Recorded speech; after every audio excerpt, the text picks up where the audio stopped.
আর সংসার নষ্টের জাদু কারো উপর করা হলে সাধারণত তিনটি আলামত তার মধ্যে প্রকাশিত পেয়ে যায়। আপনারা হয়তো অনেকেই ভাবেন যে সংসার নষ্টের আবার জাদু হয় কিনা। দেখেন, সংসার নষ্টের জাদু বর্তমানে অনেক ব্যাপকভাবে হচ্ছে এবং রাসূল সাল্লাল্লাহু আলাইহি ওয়াসাল্লামের উপর পর্যন্ত জাদু হয়েছে। জাদু অনেক সত্য একটা বিষয়। লাবিদ বিন আসাম আল্লাহর হাবিব সাল্লাল্লাহু আলাইহি ওয়াসাল্লামের উপর জাদু করেছিলেন এবং কি আল্লাহর হাবিব সাল্লাল্লাহু আলাইহি ওয়াসাল্লাম জাদুর প্রভাবে এতটা রোগাক্রান্ত হয়ে থাকতেন, প্রায় সময় আল্লাহর হাবিব সাল্লাল্লাহু আলাইহি ওয়াসাল্লাম বিছানায় পড়ে থাকতেন অসুখ হয়ে। আবার আল্লাহর হাবিব সাল্লাল্লাহু আলাইহি ওয়াসাল্লাম নামাজের যখন সূরা পড়তে দাঁড়াতেন অনেক সময় সূরা ভুলে যেতেন, প্রায় সময় এক একটা জিনিস আল্লাহর হাবিব সাল্লাল্লাহু আলাইহি ওয়াসাল্লাম ভুলে যেতেন। অবশেষে জিবরাইল আমিন এসে জানালেন, ইয়া রাসূলুল্লাহ, আপনার উপর জাদু করা হয়েছে। লাবিদ বিন আসাম তার উপর জাদু করেছিলেন। সুতরাং জাদু একটা সত্য বিষয়, আমাদের উপরও যে কেউ করে ফেলতে পারে।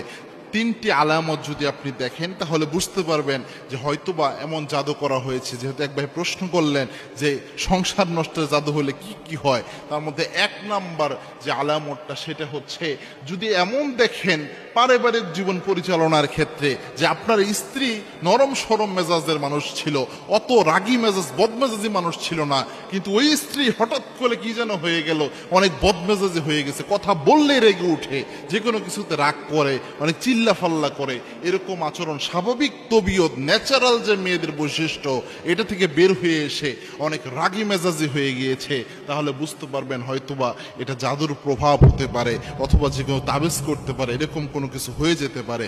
দুই নাম্বার, যদি কোনো স্ত্রীর মধ্যে এটা লক্ষ্য করেন যে ওই স্ত্রী আমলে নামাজে বা যে কোনো আমলে কোনো আগ্রহ পাচ্ছে না অথবা স্বাদ পাচ্ছে না কোনো কিছুতে, এরকম যদি হয় যে নামাজ পড়তেছে, নামাজ পড়ার ক্ষেত্রে উদাসীনতা তার মধ্যে কাজ করে, অনেক সময় নামাজ কাজা করে ফেলতেছে, অনেক সময় নামাজ যে পড়ে সে বলতেছে নামাজে কোনো স্বাদ নাই, অথবা কোনো মা বোনও যদি আপনি অনুভব করেন এই জিনিসগুলো আপনার মধ্যে রয়েছে, তাহলে বুঝতে পারবেন যে হতে পারে এটা একটা জাদুর প্রভাব। কারণ আলেমরা প্রেসক্রাইব করেন এটা জাদু হলে এই আলামতগুলো প্রকাশ পায়।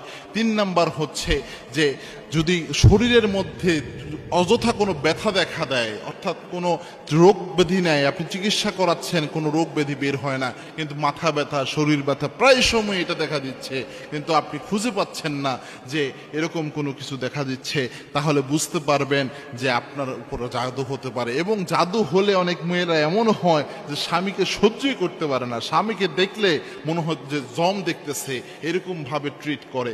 এরকম আচরণ যদি কোনো মেয়ের মধ্যে দেখেন তাহলে বুঝতে পারবেন জাদু করা হতে পারে। সেক্ষেত্রে কয়েকটা আমল রয়েছে, বিশেষ করে আয়াতুল কুরসির আমল তো অবশ্যই করবেন, 3 কুলের আমল অবশ্যই করবেন, সূরা বাকারার শেষ 3 আয়াত অবশ্যই পড়বেন, এরপরে সূরা হাসরের ওই আয়াতগুলো পড়বেন, এরপরে সূরা মুমিনুনের শেষ 4 আয়াত পড়বেন।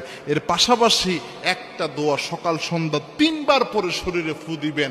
কোনো জাদু থাকলেও আল্লাহ রাব্বুল আলামিন সেটা নষ্ট করে দিবেন।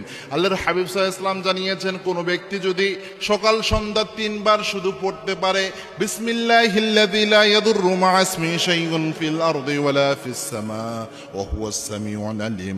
আল্লাহর হাবিব সাল্লাল্লাহু আলাইহি ওয়াসাল্লাম বলেছেন, এই দোয়াটা যদি কোনো ব্যক্তি পড়তে পারে ওই ব্যক্তির দায়িত্ব স্বয়ং আল্লাহ নিজ হাতে গ্রহণ করে নেয়। সুতরাং এই আমল করবেন, ইনশাআল্লাহ জাদু থাকলেও আল্লাহ রাব্বুল আলামিন নষ্ট করে দিবেন।